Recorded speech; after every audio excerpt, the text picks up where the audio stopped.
Pemain sepak bola tim PON Sulawesi Tengah menangis dan menolak melanjutkan pertandingan melawan tim PON Aceh usai 3 pemain mereka terkena kartu merah. Selain itu, wasit juga memberikan 2 penalti untuk tim PON Aceh yang membuat pertandingan berakhir imbang 1-1. Di masa perpanjangan waktu, pemain Sulawesi Tengah menolak melanjutkan pertandingan sehingga wasit memutuskan tim sepak bola PON Aceh menang WO.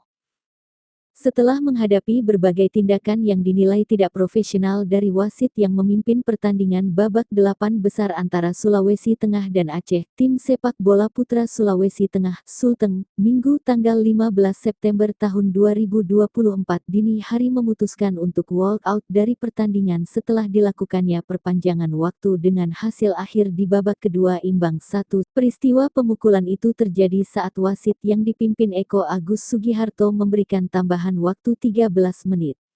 Tepatnya di menit 96 terjadi insiden di mana pemain belakang Sulteng dinilai melanggar pemain Aceh, Muhammad Nur Mahyudin. Sehingga wasit menunjuk titik putih ke tim Aceh. Kemudian saat wasit berlari ke arah titik penalti, pemain Sulteng bernomor punggung 15 Muhammad Rizky Saputra mengadang wasit dan melayangkan tangan kanannya ke arah rahang hingga wasit terkapar.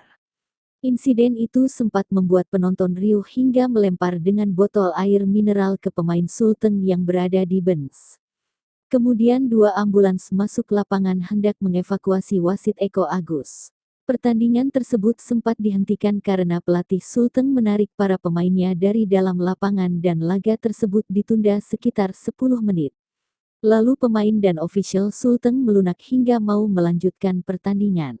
Sebelum dimulai, panitia pelaksana mengganti wasit Eko Agus usai insiden pemukulan tersebut dan pemain Sulteng Muhammad Rizky Saputra diganjar kartu merah dan Aceh dihadiahi penalti. Memasuki perpanjangan waktu 2x15 menit, pemain Sulteng tidak keluar dari rum pemain, mereka tidak ingin melanjutkan permainan dan wasit memberi hadiah kemenangan kepada tim Aceh.